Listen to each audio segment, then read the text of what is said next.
कृष्णाय वासुदेवाय देवकी नंदनाय च नंद गोपकुमाराय गोविंदाय नमो नमः।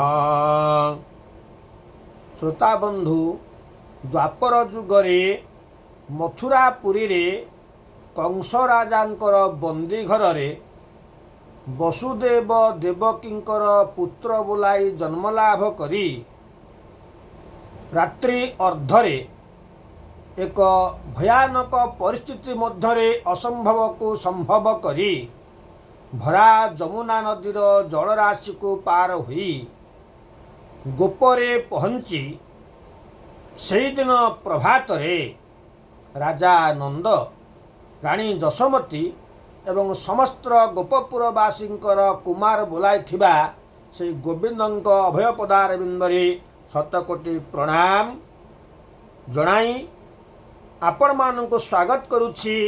आजिर एही आलोचनार परिसर को श्रद्धा सम्मान पूर्वक आपण माने कर्णपात करंतु।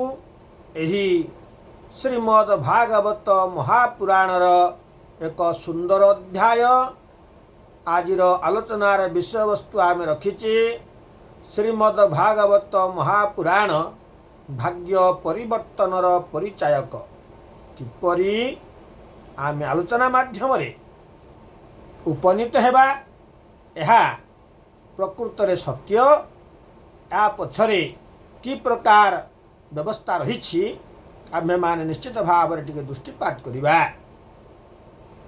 चलंतु समस्ते आमे मिलित भावरे प्रभुंक एही पवित्र गाथा को श्रवण पूर्वक आगे प्रभुंक पाखरे आत्मनिवेदन करिबा। सेही चिरचिन्मय सत्य सनातन भक्तानुरंजन अशरण शरण अरक्ष रक्षण पद्म पलाश नयन अदुष्ट द्रष्टा अमृत मंता तत्व समस्त भाव भक्ति एवं ज्ञान तत्व सम्मिलन रे विग्रह नटराज रसिकेन्द्र कृष्णचंद्र समस्त श्रोताबधुंकर देह मन प्राण रे प्रवेश पूर्वक शाश्वत प्रेम आनंद और शांति प्रदान करंतु। यहाँ ही मोर महाप्रभुंक अभय पाद पद्मरे निवेदन। श्रोता बंधु, आजिर जो विषय वस्तु आम रखीचे श्रीमद् भागवत महापुराण जीवन रे भाग्य परिवर्तन परिचायक।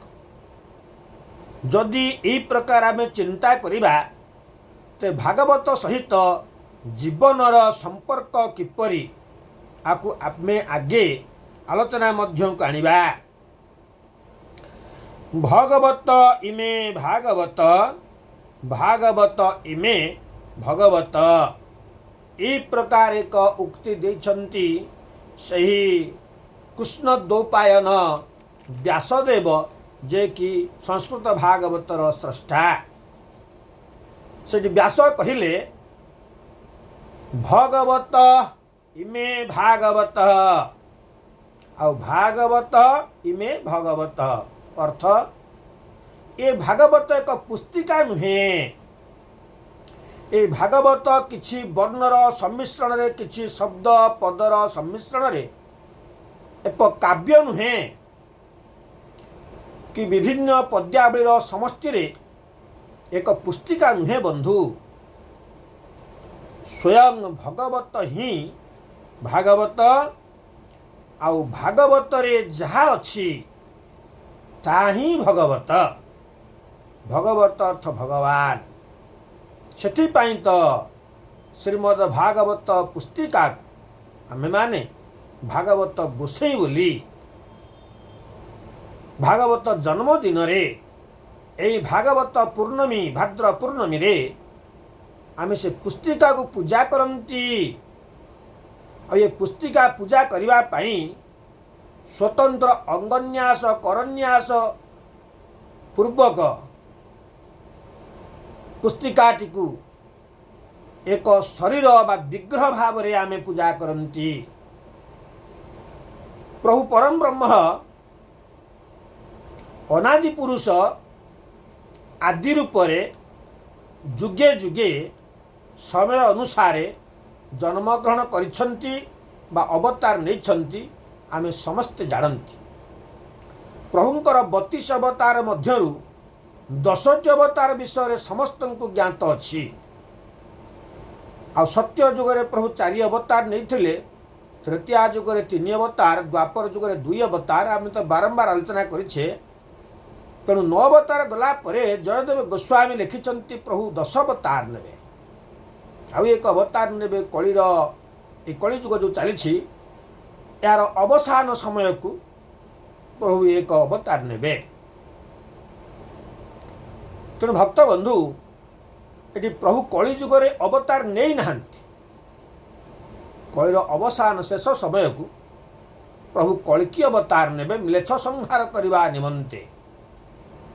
तो ये कलि जुगरे प्रभु अवतार नहीं नाहंती सत्य, किंतु प्रभुंकर अवतार को आमे अनुभव जदि करिबा तबे म्लेच्छ संहार शिकार आमे हेबा नहीं। ता पूर्वर प्रभु व्यवस्था दे दैछंती।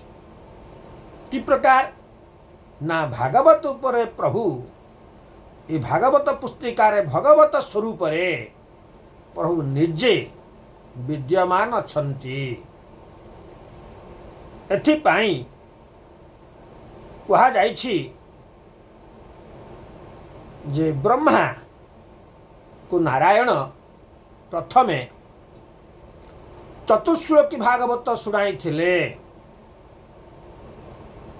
आउ ब्रह्मा निजर पुत्र नारदं को मानस पुत्रं को ए 4टा श्लोकर भागवत को 10टी श्लोक रे बुझाई थिले।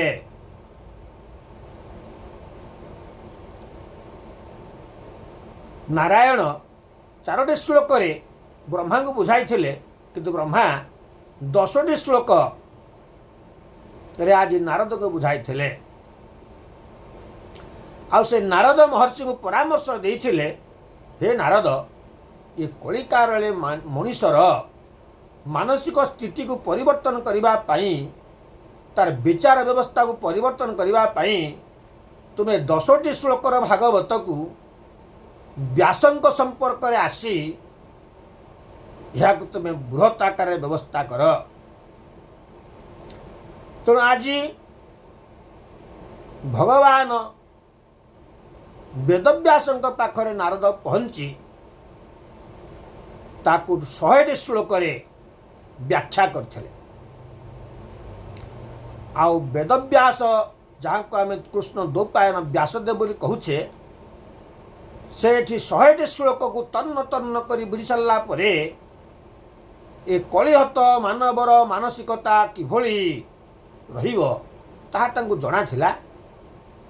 तेणु से 100टी श्लोक को 18,000 श्लोक रे परिवर्तन करी अत्यंत सरलीकरण करी आज आम मानक पाखरे पहुंचे देछंती। ताहाकु 12 भाग रे विभक्त करछंती, जाको 12 स्कंद बोली आमे कहंती। श्रीमद् भागवत 332 अध्याय आउ 12टी स्कंद रे विभक्त। तेणु व्यासदेव जो 12टी स्कंद रे विभक्त करी आम आगे थोई देले, ये संपूर्ण 12 स्कंद भागवत को जदि आमे मिश्रित करिबा आमे एक मूर्तिमंत विग्रह पाइबा। से मूर्तिमंत विग्रह होचंती भगवत बा परम ब्रह्म नारायण। सेतपे कहा जाए श्रीमद् भागवत इमे भगवत, भगवत इमे श्रीमद् भागवत। किभली भावरे नारायण पाखरु श्रीमद् भागवत आज मानव जगत रे पहुंची। एक सुंदर श्लोकटीए से भागवत मध्य आमको मिले। 24 श्लोक ब्रह्मणां चतुश्लोके नारायणं नारदं 10म श्लोके व्यासं चैव शतानि च 18 सहस्रेषु कृत्वा सत्यवती सुतम सुकाभ्यां मुपवसन परीक्षितं नियोजयेत्। चतुर्विंशति ब्रह्माणाम, ब्रह्मा 24 अवतार समय रे अर्थ 24 ब्रह्मा ब्रह्मांकर 23 नंबर पार हो गला परे जेते बेले 24 नंबर ब्रह्मांकर आविर्भाव होइछि ताले एठु बुझा पड़ुछि ब्रह्मा जणे नुहे, ब्रह्मा एक पदवी ता परिवर्तनशील। आज 24 नंबर पदरे ब्रह्मा पदरे अभिषिक्त थिबा ब्रह्मदेव को कलिजुगरु मानव मान उद्धार करने प्रभु निर्देश देते जे ब्रह्मदेव कलिकी अवतार धारण करने पर्यंत ए मानव जगत रे ए मानव मान को सुरक्षा दवापाई मानव मान द्वारा सृष्टि को सुरक्षित रखापी तुम्हें एक महान व्यवस्था दियो। ए चतुश्लोकी भागवत को शुणाई थिले। यार सरलीकरण करी किभली भाव में मानव मध्य प्रवेश करि पारिबो ज्ञान मनुष्य माने केमिति बुझी पारिबे कना ब्रह्मा महाज्ञानी तेणु प्रभु ताकू अत्यंत सूक्ष्म भाव में बुझाई देथिले।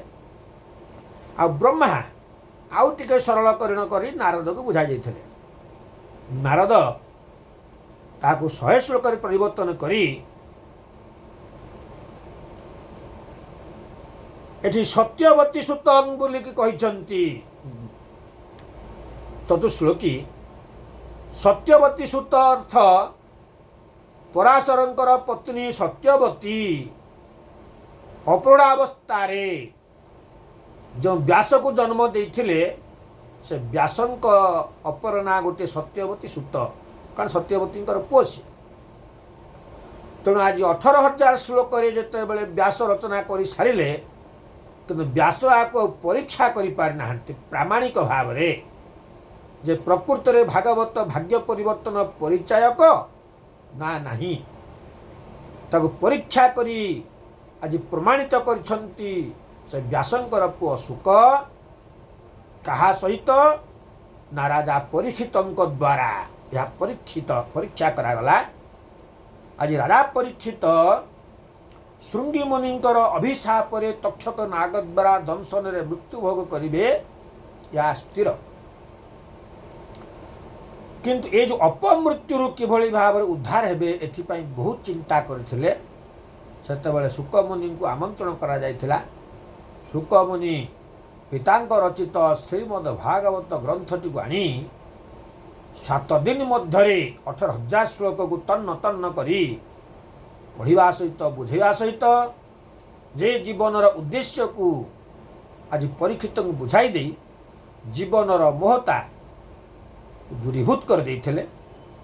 भगवत सत्ता को अनुभव कर देथिले जा फल परीक्षित राजांकर मृत्यु तो है किंतु एक स्वाभाविक मृत्यु है। आ ये मृत्यु रे परीक्षित राजांकर अभिशाप जनित दोष मुक्त है आ से उद्धार पाईगले। पुनरपि प्रभुंक करुणारु प्रभुंक पादरे स्थान लाभ कले। तेणु ये भागवत ये भाग्य परिवर्तन करे जीवनर मूल उद्देश्य को मानव जीवनर मूल लक्ष्य को साधन करने भागवत एक सुंदर व्यवस्था। आमे माने आर्थिक परिस्थिति को परिवर्तन करिबा भाग्य परिवर्तन करिबा बोली जदि बुझिबा ताहा आज्ञा ठीक नुहे। कारण आर्थिक परिवर्तन जीवनर भाग्य परिवर्तन नुहे। भाग्य क्या आमे कहंती भाग्य एक स्थिरीकृत व्यवस्था जहाँ ए जीवनर गति को ऊर्ध्वगति कराए परजन्म रे मानव जन्म पाइबार व्यवस्था दिए एवं एभली एक मानव जन्म रे पहुँचवा जे वर्तमानर मानवीय चिंताधारा मोर जा अच्छी आसंता जन्म रे ताहा आउ टिके उन्नत मानर हेबो। एभली भाव जेतेबेले आमर प्रत्येक जीवन रे मानव जीवनर उन्नतितर आरु गति करिब परिशेष रे निश्चित भाव से नंद यशोदा गोपपुर भली गोपपुरवासी हेबाकु पड़िब। से तृतीयार अयोध्यापुरी भाववासी भाव आमको जन्म लभिबार भाग्य मिलिब बा श्रीक्षेत्र रे प्रभुंक नीलांचल धाम रे श्रीक्षेत्रवासी भाव जन्म लाभ करी दैनिक प्रभुंक संपर्क आसीबार सौभाग्य ही भाग्य परिवर्तन यही श्रीमद् भागवत महापुराण निर्यास। तो आम्भे माने आज मठ मंदिर रे खोजी बुलुचे दिय देवता को विभिन्न तीर्थस्थान को जाऊे प्रभु दर्शन करने किंतु आमे केबे जानी ना जे प्रभुंकर एते चिंता आम पाई जे समस्ते अर्थ संबल बा पथ अतिक्रम करी मो पाखकू आसीपारे संभव नुहे।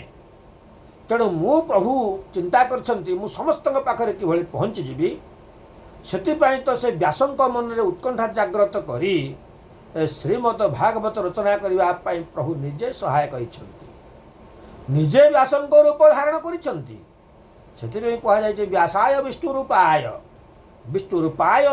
व्यास रूपाय विष्णवे प्रभु निजे ही व्यासंकर स्वरूप अटंती आ व्यास ही प्रभुंकर स्वरूप अटंती यह सत्य। तेणु आज किभଳି भाव में भागवत रे प्रभुंक विग्रह बा प्रतिमूर्ति स्थापित होइछि से व्यासंक कृत एक श्लोक से श्रीमद् भागवत ही बाहर करिवा। श्लोकटी एही प्रकार बंधु पादौ तु प्रथम स्कंधो द्वितीय जानुनी स्मृत तृतीय सकथिनी ज्ञेय चतुर्थ कटिरुच्यते। पादौ तु प्रथम स्कंधो प्रभुंकर पाद दुईटी होछि प्रथम स्कंद द्वितीय जानुनी स्मृत द्वितीय स्कंदटी जानुनी बहुवचन होइछि दुईटी जानु सहित समान अर्थ जंघ सहित समान। तृतीय सकथिनी ज्ञेय चतुर्थ कटिरुच्यते। जानु एवं कटि या मध्यस्थली को तृतीय स्कंद बोली कहा जाए आउ चतुर्थ स्कंद कटिरुच्यते कंटा कटि आज चतुर्थ स्कंद भाव परिचित। नाभि कितु पंचम विद्यात हृदय षष्ठ ईरित। नाभि शरीर नाभि प्रदेश आपण माने जानिछंती आज भागवत पंचम स्कंद भाव नाभि स्वरूप हृदय षष्ठ ईरित आ षष्ठ स्कंदटी प्रभुंकर हृदय स्वरूप। सप्तमस्तु उरप्रोक्त अष्टम कंठरुच्यते। आ उरु सप्तम एवं अष्टम कंठ उच्यते। अष्टमटी स्कंदटी कंठ भाव परिचित। स्कंदौ तु नवम स्कंधो दशम मुख मारितम।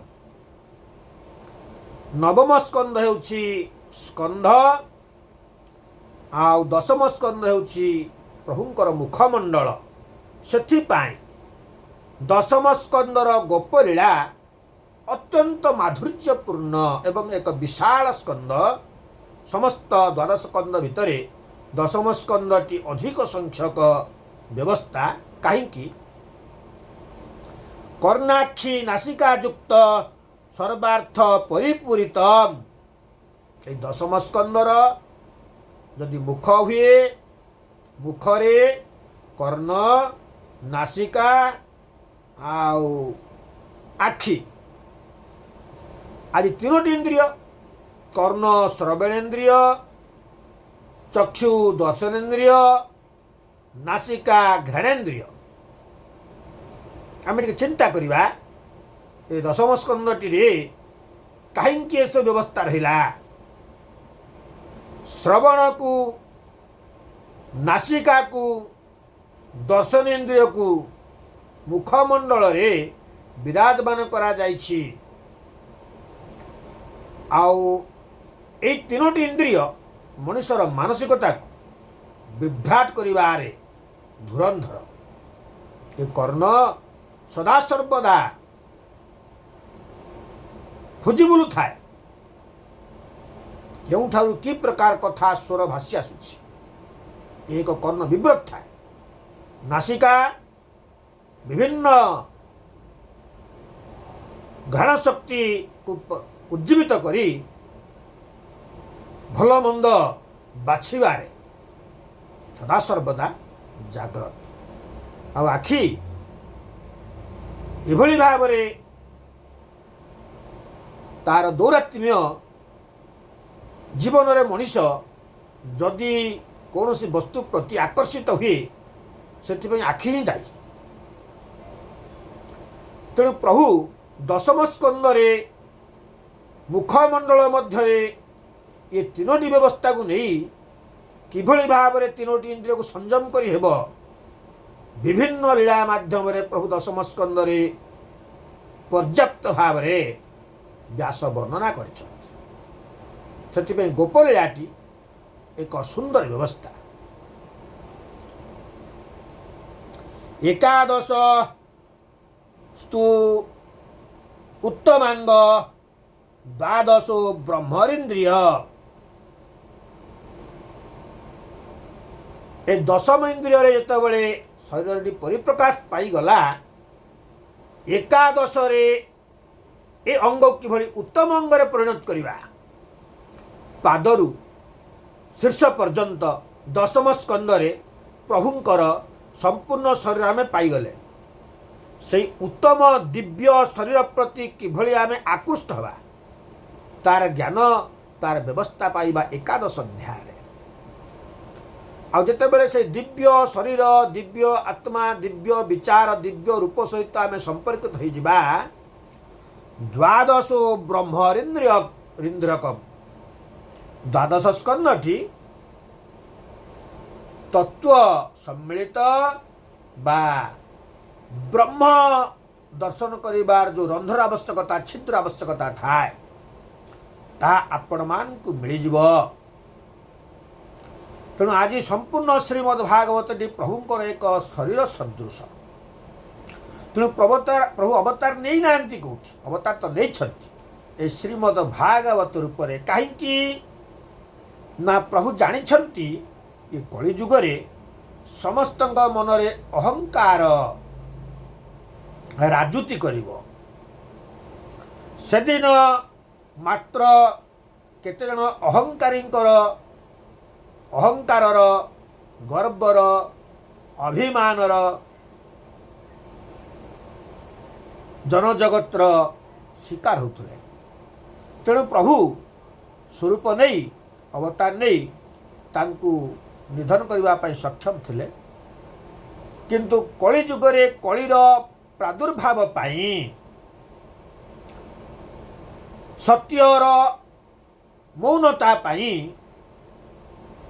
आज ये समस्त मनुष्यंक मनरे अहंकार गर्व एभली भाव में भरी रहिबो प्रभु आउ एते अवतार बा एते शरीर धारण करि पारिबे नाही। तो प्रभु चिंता कले अहंकार कहीं मनरे आसे ना ज्ञानर अभाव रे अहंकार शरीर उपरे अधिकार साब्यस्त करे। तेणु जे पर्यंत प्रभु कर ब्रह्म तत्व बा प्रकृत रे मनीष मध्य जो ज्ञान आसवा कथा सृष्टि को चिन्हवा कथा सृष्टि को जानिबा कथा सृष्टिर समस्त व्यवस्था को अनुभव करवा कथा आ निज को चिन्हवा कथा निज को बुझा कथा निज को जानिबा कथा ये सब जिते मनीष मनरू दूरे जीव मनीष पार्थिव जगत रे बंचिबा पाई पार्थिव द्रव्य संग्रह करने अधिक अर्थ उपार्जन करने जीवनर मूल्यवान समय को तिल तिल करी जालीदेव जीवनर शेष पर्यंत शेष निश्वास छाड़ा पर्यंत मनीष अर्थ संग्रह पदार्थ संग्रह छड़ा आ किछि बुझे ना जोटी संपर्क सृष्टि करे केवल स्वार्थ पाई निस्वार्थ संपर्क आज दुनिया रे संपूर्ण रूप से उभे गला कि स्वामी स्त्री संपर्क कि पुत्र कन्या संपर्क कि सांगसाथी संपर्क कि गुरु शिष्य संपर्क कौन से संपर्क रे आज सत्यता नहीं समस्त संपर्क आज छलनारे परिणत होइछि विशेष भाव ये जो सांसारिक जीवन रे पति पत्नी संपर्क आज हास्यास्पद ये परस्पर एक अभिनयकारी हिसाब रे किछि दिन पाई एक यात्रा प्रस्तुत करुथिबार मध्य कुहा जाई पारे एठी विश्वास बहुत दूर रे आशा भरोसा बहुत दूर रे यदि परस्पर विश्वास आशा भरोसा रे निबद्ध थांते तेबे आज गोटे पति पत्नीकर विशृंखला काहाको मध्य शुणिबाकू पड़ंता नहीं किंतु आज प्रत्येकंकर कहानी प्रत्येकंकर कथा आज शुणिबाकू मिलुछि यार अर्थ या जे परस्पर एक नुहंती किए कहिथिला पूर्व समय रे एक मन एक प्राण एक विचार हेले यहाकू पति पत्नी कहा जाए प्रभु स्वयं सदाशिव संस्कार दे ए प्रजापति दक्ष प्रजापति द्वारा रे ए प्रकार विवाह बंधन को स्वीकृति देथिले किंतु ताहा आज कलिजुग रे आजिर एभली समय रे हास्यास्पद होइछि प्रत्येक किछि लुचेई किछि करुथिबार मध्य परिलक्षित करा जाए यह द्वारा विश्वास आ अविश्वास निर्भर आ स्वतंत्र ए समस्त प्रकार द्वंद्व भितरे आज ए प्रकार संपर्कटी अतिबाहित होउछि आ सेथुरु जहा किछि सृष्टि होउछंती से संपर्करु जहा सृष्टि होउछंती ताहा दिन को दिन आहुरी निम्नमानर चिंताधारा को जाउछि यह तार समस्त आम उपलब्धि करुछे किंतु भागवत आलोचना माध्यम आगुरु कहिछि यह कहीं आलोचना करने मु स्थिर कली एइथपाई स्थिर कली जे जीवन आज संपूर्ण समस्तंकर कि धनी कि दरिद्र कि गरीब कि सौंदर्यपूर्ण शरीर पाइथिबा व्यक्ति बा कि विकलांग शरीर पाइथिबा व्यक्ति समस्तंक मन समस्तंक भावना आज प्राय एक प्रकार कि प्रकार असंतुष्ट समस्त आज दुखित दुखरे जर्जरित आउ जो केते जन पैसा अर्थ उपार्जन सक्षमता हासिल करथिबा दृष्टि विभिन्न पार्थिव जगत रे बंचुथिबा दृष्टि जो मुह फुले मुह मारी कहउछंती आमर दुख नहीं किसी चिंता नहीं तांकर दुख जदि अनुभव करा जाए बोध हुए जगत रे आउ केही एभली दुखी नथिबे जे जेते उपार्जन सक्षम जे जेते व्यवस्था मध्य अच्छी से सेते बड़ दुखी बरं नीतिदिन आय करी उदर परितोष करुवा व्यक्ति आज दुनिया रे केवल ही सुखी कहले अत्युक्ति हे ना तेणु जहाँ प्रभुंकर इच्छा ताहा ही तो घटिव किंतु तथापि आमे प्रचेष्टा करिबा आमरी ढंगरे आमे किभलिया को बुझी पारिबा किभली भावरे आमे आम जीवन उपरे किछि तार प्रभाव विस्तार करिबा आ जीवन को मनीष जीवन भली अनुभव करिबा एई भली चिंताधारा नहीं आमे भागवत को आलोचना करिबा बोली आमे कथा आइतले तेणु आमे सेही विषय को जिबा आ ये भागवत पुस्तिकाटी को व्यास चारोटी अक्षर बा चारोटी वर्ण नहीं भागवत ए चारोटी वर्ण को कहीं नेले भाकारंग भाव संयुक्तम वकारंग ज्ञानमुत्तमम वकारंग ब्रह्म मार्गेण तकारंग तत्वदर्शनम। ये जो भाव भाकारंग भाव संयुक्त किभଳି प्रकार भाव ए पुस्तिका सहित आमे माने संयोग करिबा व्यासंक चिंताधारा जद्वारा कि प्रकार ज्ञान आम भितर उदय हेब एवं सही ज्ञान रु ब्रह्म को चिन्हिबा पई आमको किभଳି मार्ग मिलिबो आउ तापरे आमे निजर तत्व सहित सृष्टि तत्व को किभଳି बुझिबा आलोचना करिबा पर अध्याय आपण मान अपेक्षा करंतु पर अध्याय को आउ नवाक्षरी छंदरे कहीं लिखिंट आम तो आलोचना सब करें आउ तार विशेष दरकार नहीं तेरे भागवत पुस्तिकाटीर नामकरण पक्षर रहस्य कौन रही जीवन में भाव तो बहुत प्रकार अच्छी माँ पुअर भाव बाप पुअर भाव भाई भाई रे भाव भाई भौणी रे भाव प्रेमिका प्रेमिकर भाव शत्रु मित्रर भाव विभिन्न भाव रे संसार रे आमे माने अनुभवी तेणु एठी कि प्रकार भाव भक्त भगवान भाव बंधु बंधुर भाव तेणु प्रभु कि प्रकार भाव को आशा करती पोषण करती आ व्यास कि प्रकार भाव आज भागवत रे पर्यवेसित कर जो भाव ज्ञान दिगरे गतिशील कराए मनुष्यर मन को आ ज्ञान पाई सारा परे क्यों ज्ञान ज्ञान विभिन्न प्रकार अच्छे तेणु क्यों ज्ञान ब्रह्म कैन्द्रिक तापर बकारम ब्रह्म मार्गेण तेणु ब्रह्म कैन्द्रिक आ ब्रह्म कैन्द्रिक ज्ञान ही तत्वदर्शी ही पारे तेणु आपको निश्चित भाव में आम आलोचना करवा तेणु अपेक्षा करंतु पर अध्याय को पर अध्याय विषय आलोचना करवा प्रभु से रसिकेन्द्र भगवान कृष्णचंद्रंकर अभय पदार बिंदरे शतकोटि विनम्र प्रणाम ढाली आज आलोचना को ये बंधु विश्राम दवा क्लीं कृष्णाय गोविंदाय गोपीजन वल्लभाय नमो भगवती वासुदेवाय नमो नमः।